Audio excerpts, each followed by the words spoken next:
Good afternoon, fellow workers, members of the Rutgers community, and members of the press. Thank you for joining us today. My name is Todd Vachon. I am the president of the New Brunswick chapter of the Rutgers AAUP-AFT, and we're gathered here today for this press conference to discuss some of the major planks of the bargaining demands as we are into contract negotiations with the university right now as we speak.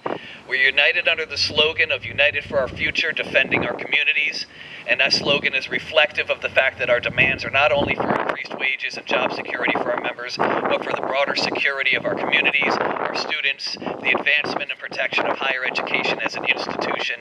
In these challenging times, we're facing assaults from the government on all angles against higher education itself and in science as a basis for understanding and learning the world around us. This is the work that we do at the university. The mission of the university is to educate the youth, to educate the members of New Jersey, the public, and to do groundbreaking research to solve real-world problems. Through our union, we always advocate for the university to center this mission, and we do no different in this contract campaign. And I'm really delighted to have some excellent speakers here with us today to speak on some of the major planks that we are going into bargaining, making our demands around. First up, I would like to invite Britt Paris, who is an associate professor in the School of Communication and Information. Britt. Hi folks. So I'm here to talk about our AI article and the work that we're doing around AI. So even as AI companies are flailing, energy for AI is limited, data centers that undergird AI are canceled every day. Financial forecasters warn of an AI bubble, yet campus leaders across higher ed move forward with AI partnerships and initiatives. And this happens as the biggest purveyors of AI routinely struggle to prove how AI is actually good or useful in higher education. So it's vital to us and our students and for the future of New Jersey to stop the AI slop, to envision and work towards a future where dignity in work and dignity in education is held paramount. Our AI and tech article seeks to do what we can to stop the slop and corporate tech overreach into education. AI and many technical tools deployed onto our work and onto our students are unproven, as I was saying before. They can be used for surveillance, they can embed discrimination, and further, university contracts with these technology vendors allow for instructor and student work and data to be used to train AI models and to be shared with powerful AI tech company partners. So at Rutgers, professors, students, and staff have shown incredible clarity about the stakes of technology and AI in higher education. We are the people that do the research of this university. We are the people who step foot in classrooms every day and are performing groundbreaking research. We understand the limits and harms of AI in the broader technology ecosystem as it relates to education. Together here at Rutgers, we're putting forward contract language and organizing to reclaim decision-making power over which technologies are used at our institutions and how. We want to protect our and our students' work. We want to protect our future jobs. We want to protect our work from being fed into large language models that undergird AI, and we want to guard against discriminatory uses of technology. It is vital to New Jersey's future that Rutgers teaching, research, and learning environments provide students with real, social, practical, and critical thinking skills, not with AI slop. For us, this debate isn't about impeding technological progress. Rather, it's about whether work, including the educational work that we do here at Rutgers, is valued. It's about affirming the value and belief in a meaningful education and a future of participation in a society that allows people to live and to work with dignity and that values people's relationships to one another. So, that's it for me. Thank you, Britt. All right. And I will note before we go on to other speakers that each of the issues we're going to hear about today are elevated, and they all come from the results of our bargaining survey of our members. So these are the concerns of the members of all of the unions involved in academic bargaining right now that were reflected in our bargaining demands. So next, I'd like to call up Julie Flynn, who's an assistant teaching professor in the New Brunswick Writing Program, and my New Brunswick chapter vice president comrade. Julie. Hi, everyone. ready. So when we ratified our contract, our last contract a few years ago, I was so excited as a non-tenure track instructor who had spent 11 years as an adjunct, at one point working 5 jobs and sleeping in my car in order to pay my bills, because we got what I thought was job security, right? We got a thing called presumed renewability for NTTs, meaning I wouldn't have to apply for my job again every single time my contract was over. Because they recognized that if I taught here for a decade, that I was good at my job and that I wouldn't have to keep doing it. We also got for our lecturers, our part-time people, our adjuncts, we got tiered levels, right, where you would get to have notice of that you would have a job for all the whole next year, right? And they had to give it to you by a certain time. We were all so excited, right? They had, pay increases for those things as well, and it was really exciting. But there was this one little bit of language that they had in there that made it so that they could go around us and union bust.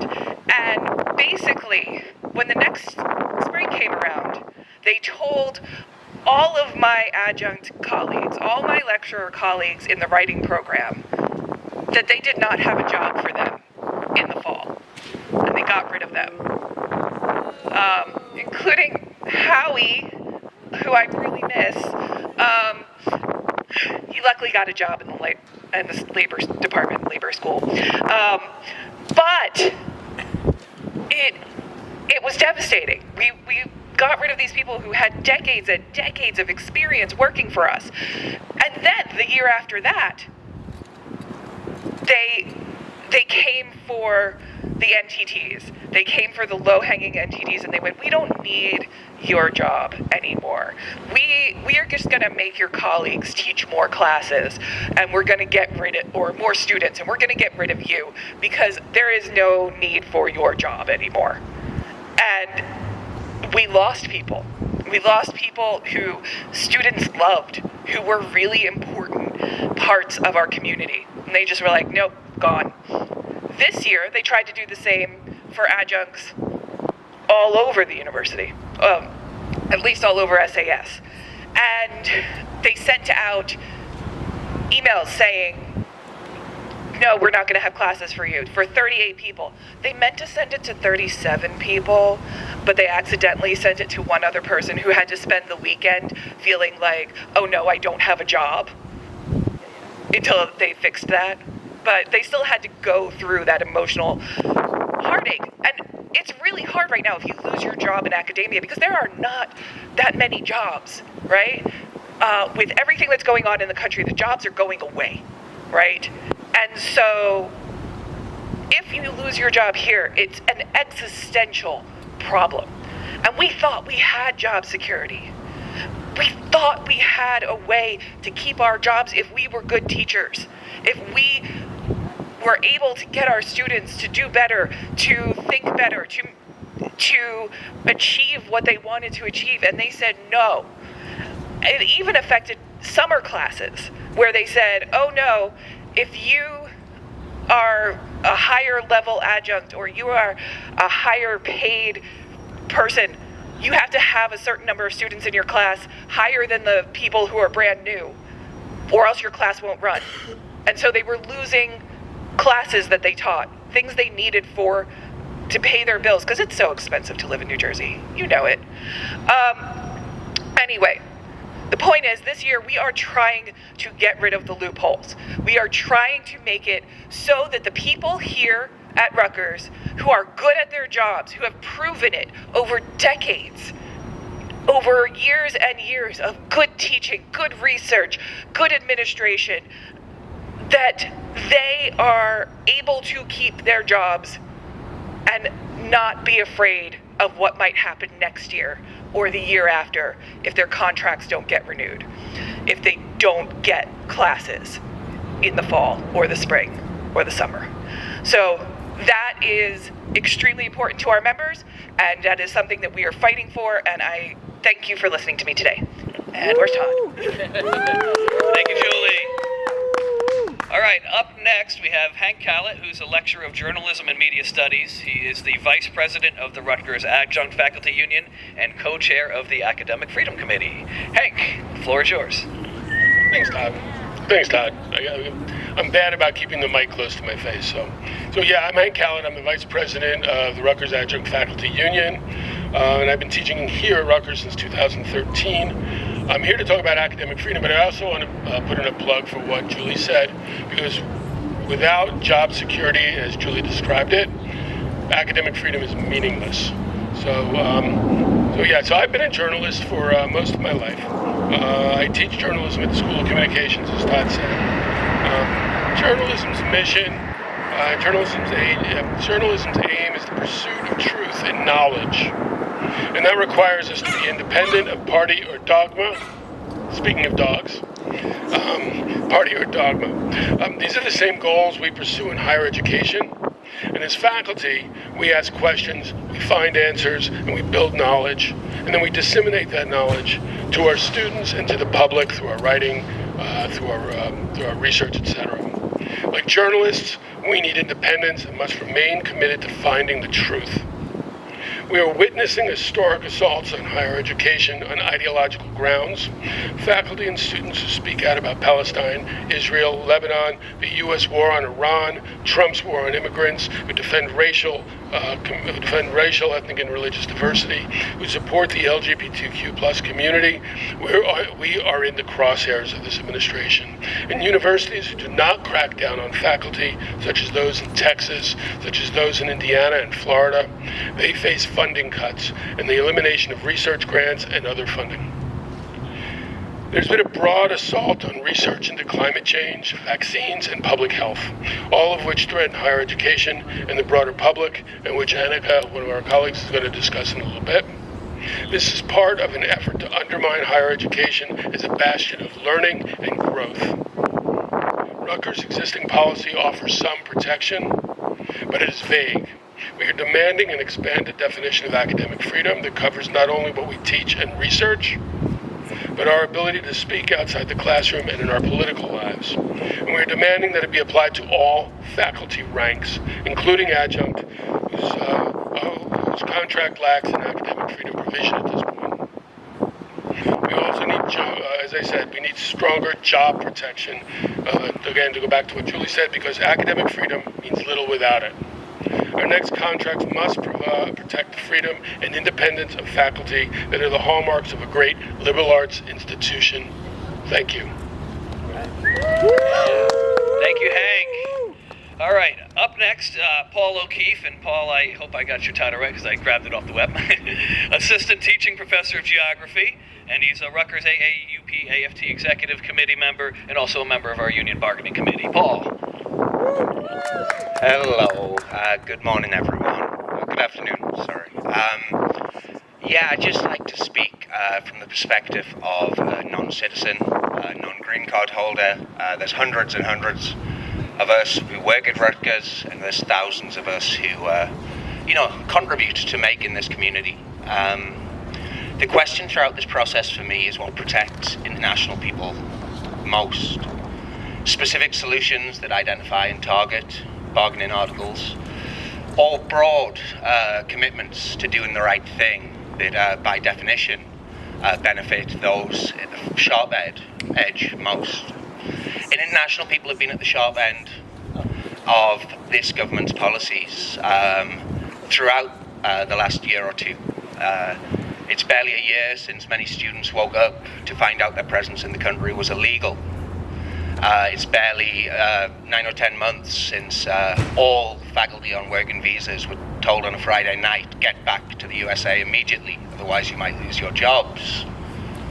But when we saw what the solutions were, There wasn't a word in a contract that fixed it. It was the hard work of colleagues, it was the hard work of members, and frankly the hard work of Rutgers admin behind the scenes that allowed students to continue their studies, make progress to their degrees, that allowed faculty, when, as Hank mentioned, had their academic freedom called out, right? Because they said the wrong thing, because they're from the wrong place. Death threats are directed. Rutgers protects these things. The strong academic article protects the weak. It protects those without protection. That might be adjunct labour. It might be international workers. People who feel if they open their mouth, they risk not just their job, but their entire right to be in the country. So when you look at the contract, there's only a couple of small parts about specific international issues. These are bits we feel Rutgers, by its rules, by its interpretation of federal guidelines, has created additional costs for us. But at heart, I want you to look at the desire to get fellows recognised as workers, the impact this has, especially on the families of international grad students and postdocs, as they get bounced from doctor to doctor in an already hellish healthcare system. Or if you think about the power of a solid, really well worked out presumptive renewability for all full-time workers. 10 years ago, I was an instructor on a 1-year contract. No path to a green card, no path to staying. I now feel I've, and many others, who've contributed to Rutgers, to this state, and hell, even to this country, the best place we can find our protections is through our entire workplace standing together and signing a contract that I'm proud to bargain that will protect all of us and protect those who need protecting the most. So thank you.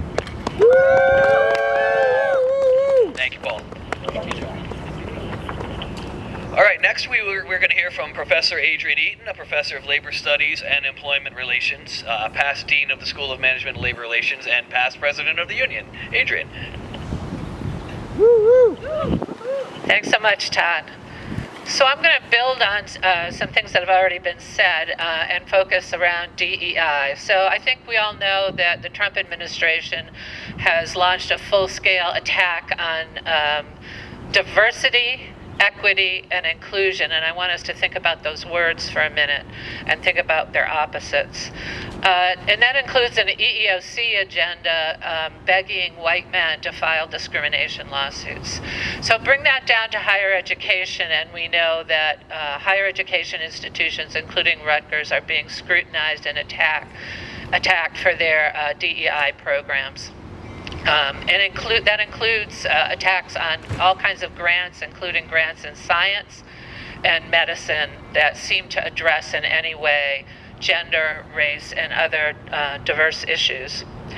So, at least in part in response to those threats, though we take the view that this is an overreaction.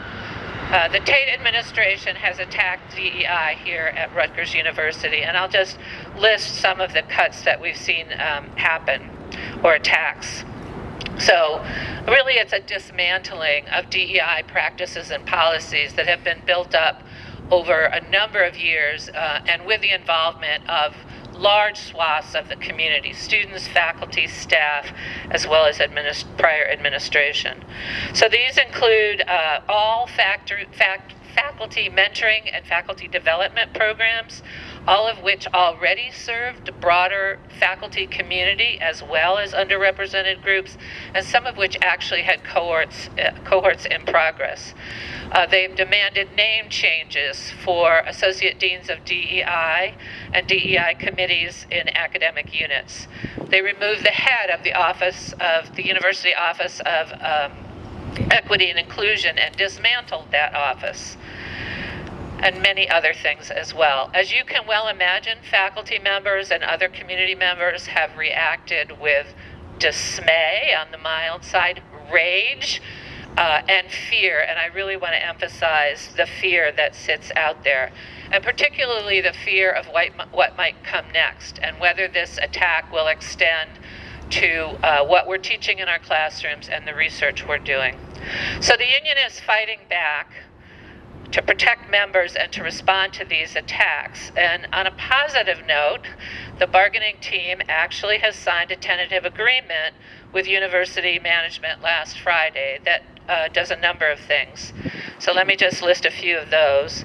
Preserves the Labor Management Committee and its role of the committee, although under a different mutually agreeable name. It preserves the Cheryl Wall Fellowships. It clarifies what was already true, that while faculty development programs, again, serve all faculty members, there is a need for particular support for underserved, first generation, and economically disadvantaged faculty and students. The new TA also establishes 8 dissertation fellowships and names them for Paul Robeson, if the Robeson family agrees. That was extremely important to us. And it commits the university to establish new faculty mentoring programs. There's some other things there as well. So this is not the end of the DEI struggle. This is an important victory. And I thank the bargaining team, folks who are here for that. But you already heard, we're also fighting for academic freedom and some refinements to our anti-discrimination language. So the DEI struggle continues in collective bargaining and outside of bargaining as well. Thank you, Adrian. Next, I'd like to invite Annika Barber, who's an assistant professor in molecular biology and biochemistry, vice president for tenure track faculty, and also